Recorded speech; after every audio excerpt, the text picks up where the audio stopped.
Daniel Craig's fifth and final James Bond film, No Time to Die, has received rave reviews from critics. The movie premiered at the Royal Albert Hall on Tuesday, following several delays prompted by the COVID pandemic. In his 5-star review of the film, Kevin Marr of The Times said, "It's better than good. It's magnificent." Craig is a towering charismatic presence from opening frame to closing shot, and he bows out in terrific, soulful style. But while most critics were positive, some suggested the film did not quite justify its 163-minute running time. This review's roundup is spoiler-free. In his own 5-star review, The Guardian's Peter Bradshaw described the film as an epic barnstormer, which delivers pathos, action, drama, camp comedy, heartbreak, macabre horror, and outrageously silly old-fashioned action. It is of course a festival of absurdity and complication, a head-spinning world of giant plot mechanisms, he said, but concluded the film as a whole as very enjoyable and gleefully spectacular. Stephanie Zacharek of Time was broadly positive about the film, but suggested Craig's swansong didn't warrant its length. At 2 hours and 43 minutes, it's too long and too overstuffed with plot. More isn't always better, she said. And it features one of the dullest villains in the series' history, played by Rami Malek in mottled skin and dumb silky PJs. But forget all that. No Time to Die, its flaws notwithstanding, is perfectly tailored to the actor who is, to me, the best Bond of all.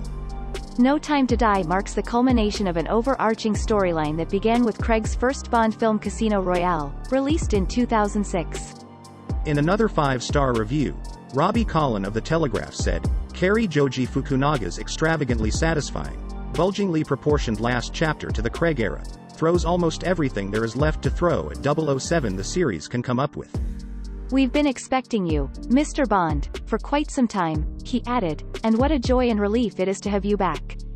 The Independent's Clarice Lowry was less enthusiastic, awarding the film 3 stars and describing the premise as generic spy nonsense. Director Cary Joji Fukunaga has made a smashing piece of action cinema with No Time to Die. "It's just a shame it had to be a Bond film," she said. "What's most disappointing is how strangely anticlimactic the whole thing feels." She added, "Despite Phoebe Waller-Bridge's much-publicized contributions to the film's script, No Time to Die hardly feels like the radical feminist rewrite we were promised." There was a similarly lukewarm response from Screen Daily's Jonathan Romney, who said, "It's certainly a film that breaks many of the canonical rules of the series, though not entirely to dazzling effect." "There's plenty to gawk at, and to argue over, in this episode," he added, "yet No Time to Die is oddly lacking in pleasure or real wit." Empire's John Nugent agreed that the film was too long, writing that the middle third is bogged down by plotting and exposition doesn't justify that heaving runtime. However, he added, "This film does things that no Bond film has ever done, and despite relying heavily on tropes that feel not only familiar but comforting, it is the unfamiliar things it does that make this such an exciting entry." The film's length, however, wasn't an issue for Digital Spy's Ian Sandwell. It's densely plotted yet snappily paced, meaning that the movie rarely stops for breath before the next big action sequence or another revelation, he said. Further viewings will likely decide No Time to Die's fate in the ranking of Bond movies, especially as there are definitely moments likely to divide the fandom, he continued. As an experience though, it delivers all the spectacle you'd expect from a 007 movie, throws a few surprises in along the way and proves to be an entertaining, affecting and bold finale for Daniel Craig. Many critics took the opportunity to reflect on and praise Craig's portrayal of Bond, particularly the emotional elements he brings to the role. Craig, his hair chopped into a bristle cut, has mastered the art of making Bond a seemingly invincible force who is also a human being with hidden vulnerabilities, said Variety's Owen Gleiberman.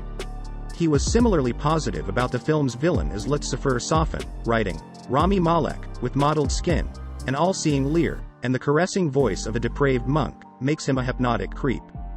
Several reviews also praised one of the new additions to the film's cast. The real standout is Lashana Lynch as the successor to the 007 title, and she holds her own marvelously well, wrote Next Best Picture's Josh Parham. The banter she has with Craig is effectively humorous and provides some of the most delightful moments in the film. The latest film, which is released in the UK on Thursday, is Craig's fifth, following Casino Royale, Quantum of Solace, Skyfall and Spectre.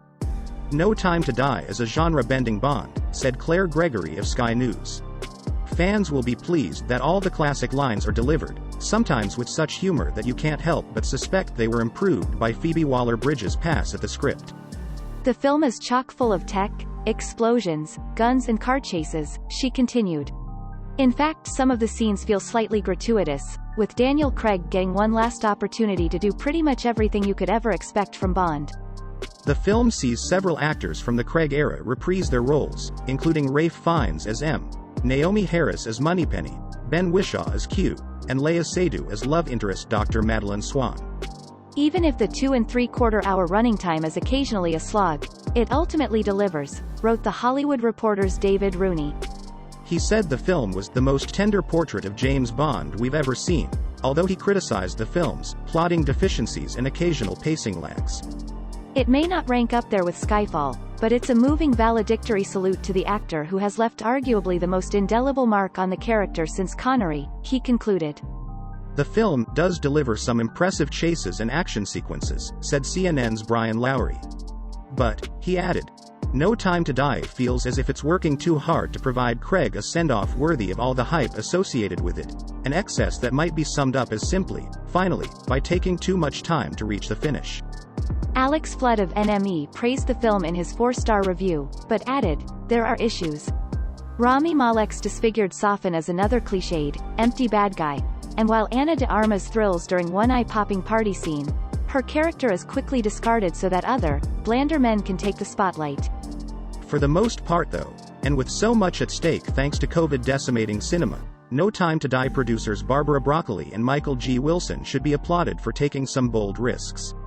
The gob-smacking ending, in fact, may be the biggest in Bond history. When the credits finally roll on Daniel Craig's last hurrah, the difficulties fade into the background. If we didn't know better, we'd say it even looked like he enjoyed himself. No Time to Die is released in UK cinemas on Thursday the 30th of September.